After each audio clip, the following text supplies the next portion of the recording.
Hello friends, நம்ம இன்றைக்கி சண்டேன்றதுனால பிரியாணி தான் பண்ண போகிறோம். அதுக்கான பொருள் எடுத்து வச்சுருக்கிறோம். இது பட்டை, கிராம்பு, ஏலக்காய், அன்னாசி பூ எடுத்து வச்சுருக்குறோம் பிரியாணி சேர்க்கறதுக்காக. அடுத்தது வந்து தக்காளி பார்த்திங்கன்னா 4 மீடியம் சைஸ் தக்காளி, அப்புறம் 4 சின்ன வெங்காயங்க. சின்ன வெங்காயம்னா சின்ன வெங்காயம் கிடையாது, மீடியம் சைஸ் வெங்காயங்க. நீங்கள் சின்ன வெங்காயம் நினச்சிட போகிறீங்க. எண்ணெய் ஊற்றியாச்சு. 150 ml எண்ணெய் ஊற்றிருக்குறேங்க. 150 ml ஊற்றிருக்கிறோம். இப்போ இது நல்லா சூடாகணுங்க. எண்ணெய் நல்லா சூடாகிச்ச பிறகு நம்ம வெங்காயத்தை சேர்க்கணும். ஓகேங்களா? இப்போ நம்ம எண்ணெய் சூடாகிடுச்சு, வெங்காயத்தை சேர்த்துடலாம். வெங்காயம் போட்டுக்கிறோம். வெங்காயம் வந்து நல்லா வதக்கணுங்க. நல்லா ப்ரௌனிஷாக ஆகணும். அதில் இருக்கிற தண்ணி எல்லாமே வந்துட்டு நல்லா ட்ரை ஆகிடணும். வெங்காயத்தில் இருக்கிற தண்ணி எல்லாம் நல்லா ட்ரை ஆகிடுச்சுன்னா தான் பிரியாணி நல்லா டேஸ்ட்டாக இருக்குங்க. இந்த சைடு பார்த்திங்கன்னா தண்ணி வச்சுருக்குறோங்க. அரிசி உலை போடுறதுக்காக தண்ணி வச்சுருக்குறோம். இதுவும் நல்லா கொதிக்கணுங்க. மூடி போட்டுடலாம். இது நல்லா வதக்கிடலாங்க. அப்புறம் பார்த்திங்கன்னா இன்றைக்கி நம்ம சிக்கன் பிரியாணி தான் பண்ண போகிறோம். அதனால் சிக்கன் வாங்கி வச்சுருக்குறோம். 1 கிலோ சிக்கன், தக்காளி எடுத்து வச்சுருக்கிறோம். அப்புறம் புதினா, கொத்தமல்லியும் வச்சுருக்குறோங்க. இதை நல்லா ப்ரௌனிஷாக ஆகணுங்க. நல்லா ப்ரௌனிஷாக ஆனால் தாங்க நல்ல டேஸ்ட் கொடுக்கும். இது மசாலாங்க. மசாலா வந்து பட்டை, கிராம்பு, ஏலக்காய், அன்னாச்சி பூங்க. அன்னாச்சி பூ வந்து நல்லா டேஸ்ட்டு கொடுக்குங்க. நம்ம நான்வெஜ்ஜில் எதில் எந்த செஞ்சாலும் அதில் நம்ம அன்னாச்சி பூ போட்டோன்னா நல்லா டேஸ்ட்டு கொடுக்கும். நல்லா இருக்குங்க பார்க்குறதுக்கு. அதுக்காக தான் அது சேர்க்குறோம்.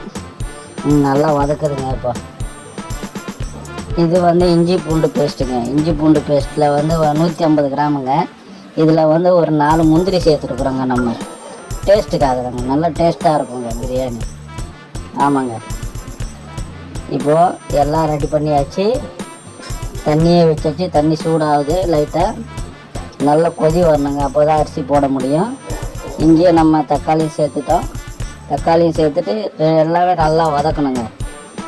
இதுக்கு வந்து கொஞ்சோண்டு மஞ்சள்தூள் மட்டும் சேர்த்துக்கிறோங்க. நம்ம இந்த தண்ணிலையும் உலையிலையும் வந்து கொஞ்சோண்டு மஞ்சள்தூள் சேர்க்குறோங்க. எதுக்காகன்னா கலருக்காகங்க. நம்ம இந்த கலரெல்லாம் சேர்க்கறது கிடையாது. அதனால் வந்து நம்ம இதை சேர்க்குறோம். நல்லா இதுவானதுக்கப்புறம் மிளகுத்தூள் ஒரு 2 ஸ்பூனுங்க. மிளகுத்தூள் 2 ஸ்பூன் போடுறோம். உப்பு 2 ஸ்பூனுங்க. ஆமாம், ஸ்பூன்னு சின்ன ஸ்பூன் கிடையாது, டேபிள் ஸ்பூனு. எல்லாம் போட்டு நல்லா வதக்கணுங்க. நல்லா தக்காளி மசியணுங்க. அப்போ தாங்க வந்து நல்லா பிரியாணி நல்லா இருக்கும் பார்க்கறதுக்கு. இப்போ வந்து இஞ்சி பூண்டு பேஸ்ட்டு, உப்பு எல்லாம் சேர்த்தாச்சு. எல்லாமே நல்லா வதக்கணுங்க. அந்த பச்சை வாசனை போகிற வரைக்கும் நல்லா வதக்கணுங்க. இதில் தயிரும் சேர்த்துருக்குறோம். நம்ம நல்லா வதக்கணுங்க. இங்கே பார்த்தீங்கன்னாவே தெரியும். நல்லா தக்காளி எல்லாம் நல்லா பாருங்கள் எப்படி மசிஞ்சு வந்து பாருங்கள். இன்னும் நல்லா மசியணுங்க. அது பார்க்குறதுக்கு ஒரு கிரேவி மாதிரி ஆகணுங்க. அந்த டைமில் தான் நம்ம எல்லாமே சேர்க்கணும். இப்போ ஆயிடுச்சுங்க நல்லா ஓரளவுக்கு. இப்போ நம்ம சிக்கனையும் சேர்த்துடலாங்க. சிக்கனையும் சேர்த்தாச்சு. இந்த சைடு பார்த்தீங்கன்னா தண்ணியை நல்லா கொதிக்குதுங்க. இதுங்க பாருங்கள், பார்த்தீங்களா என்ன கலர் ஆகிடுச்சு பாருங்கள். இந்த டைமில் நம்ம அரிசியை சேர்க்கணுங்க. இதில் சிக்கனை சேர்த்தாச்சு. நம்ம சிக்கனை சேர்த்து நல்லா வந்து கிளறி விட்டோம்னா நல்லா அந்த தண்ணியெல்லாம் அந்த சிக்கனில் இறங்கணுங்க. அப்போ தான் நல்லா டேஸ்ட்டு கொடுக்கும். சிக்கன் பார்த்திங்கன்னா நல்லா ஜூஸியாக இருக்குங்க. சாப்பிடும்போது நம்ம பிரியாணி சாப்பிடும்போது நல்லா ஜூஸியாக இருக்குங்க. நம்ம சாப்பிடும்போது பார்த்திங்கன்னா நல்ல டேஸ்ட்டு, சிக்கனே டேஸ்ட்டு கொடுக்குங்க நல்லா. அதுக்காக தான் நம்ம வந்து முதல்ல தண்ணி ஊற்றாமல் முதல்ல சிக்கனும் போட்டு நல்லா கொஞ்சம் நேரம் ஒரு 2 நிமிஷம் நல்லா வதக்கிடுறோம். இப்போ இங்கே அரிசியும் போட்டுடுறோங்க. ஆமாங்க. இது போட்டுட்டு என்ன பண்ண போகிறோன்னா ஒரு 70% நம்ம பாயில் பண்ண போகிறோங்க. ஆமாம், மீதி 30% வந்து இந்த தம்மில் போட்டுடலாங்க நம்ம. ஓகேங்களா? 70% மட்டும் இந்த இதில் பாயில் போட்டுடுறோம். மீதி வந்து இந்த தம்மில் இது சிக்கன் பார்த்திங்களா, இது ஆல்ரெடி சிக்கனே ஓரளவுக்கு நல்லா வெந்துருச்சுங்க. ஆமாங்க. இப்போ இந்த டைமில் நம்ம தண்ணி சேர்க்கலாங்க. ஆமாம், தண்ணின்னு பார்த்தீங்கன்னா 1/2 லிட்டருங்க தண்ணி.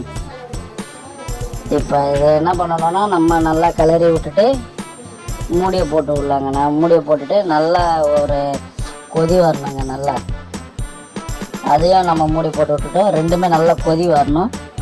நல்லா வந்து உள்ளேருந்து நல்லா கொதி வந்தது தான் நம்ம வந்து அந்த டைமில் நம்ம எல்லாத்தையும் மாற்றி போட்டால் கரெக்டாக இருக்குங்க அரிசி எடுத்து போடுறதுக்கு. பாருங்கள் லைட்டாக கொதி வருது, இன்னும் நல்லா கொதிக்கணுங்க. நல்லா கொதித்து ஒரு 70% நல்லா வந்து அரிசி வந்து நல்லா லென்த்தியாக வரணுங்க. அதை பார்த்தீங்கன்னா இந்த பாருங்கள் எவ்வளோ கொதி வருது பாருங்கள், நல்லா 70%. அதே மாதிரி குழம்புலையும் பாருங்கள் இப்படி இருக்குது பாருங்கள், நல்லா கொதி வருது பாருங்கள்.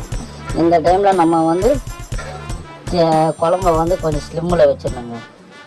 வச்சுட்டு இதில் வந்து செக் பண்ணி பார்க்கலாங்க நம்ம எவ்வளோ ஆயிடுது, இந்த 70% ஆயிடுதான்ட்டு. ஆயிடுச்சுங்க. பார்த்தீங்கன்னாவே தெரியும், நல்லா லென்த்தியாக வந்துருக்கு பாருங்கள். நல்லா சேமியா மாதிரி லென்த்தியாக வந்துருக்கு பார்த்தீங்களா அரிசி. இந்த மாதிரி வந்ததாங்க நல்லா வந்து நம்ம சாப்பிடும்போது பிரியாணி நல்லா உதிரி உதிரியாக இருக்குங்க. கல்யாண வீட்டு பிரியாணி மாதிரி நல்லா இருக்குங்க, நல்லா உதிரி உதிரியாக. இதில் இப்போ பார்த்தீங்கன்னா இதையும் பாருங்கள், நல்லா வந்து கிரேவி வந்து நல்லா இதுவாகிடுச்சுங்க. தண்ணியெல்லாம் நல்லா ஓரளவுக்கு நல்லா இழுத்துக்குச்சுன்னு நினைக்கிறேன் சிக்கன் எல்லாம். இந்த டைமில் நம்ம என்ன பண்ணோன்னா இதில் சேர்த்துடலாங்க, அவ்வளோதாங்க.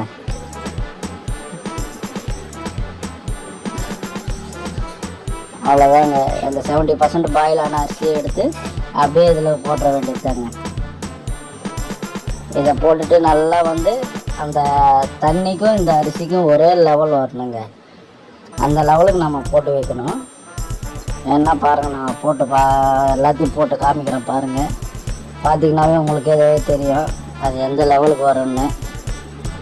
அப்படியே பாருங்கள் வேணும்னா. ஏன்னா வந்து இது அரிசி வந்து நல்லா லென்த்தியாக வருங்க, அதுக்காக தான் நான் சொல்ல வரேன். பார்த்திங்கனாவே தெரியும். இப்போ பாருங்கள் தண்ணி பத்தலன்னு நினைக்கிறேன். இப்போ பாருங்கள் மொத்தமாக போட்டுட்டு பார்க்கலாம், ஒரு நிமிஷம் இருங்க.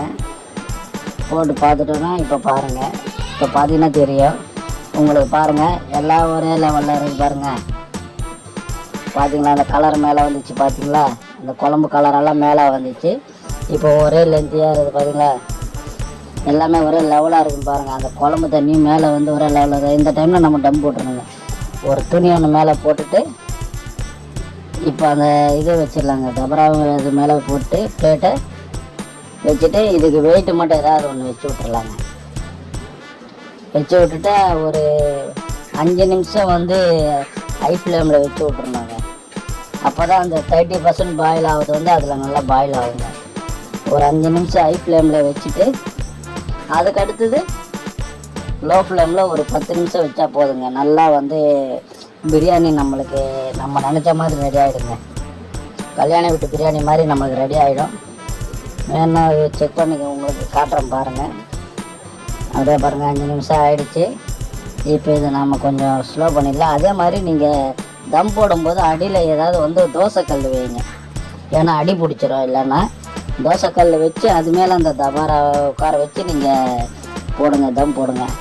இப்போ நம்ம பாருங்கள் லோ ஃப்ளேம் வச்சுருக்குறோம். இந்த லோ ஃப்ளேம்லேயே வந்து ஒரு 10 நிமிஷம் இருந்துச்சுன்னா பிரியாணி நம்மளுக்கு வந்து நல்லா உதிரியாக வந்துடுங்க.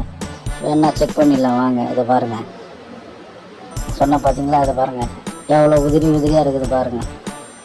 பார்த்தீங்கன்னாவே உங்களுக்காகவே தெரியும். இதை பாருங்கள் நல்லா பாருங்கள், நம்ம கலரும் சேர்க்கலை. பார்த்தீங்கன்னா உங்களுக்கே நல்லா தெரியும் பிரியாணி பார்த்தீங்கன்னா எவ்வளோ கலர்ஃபுல்லாக இருக்குது பாருங்கள். அதுக்காக தான் அந்த மஞ்சள் சேர்த்தது நம்ம.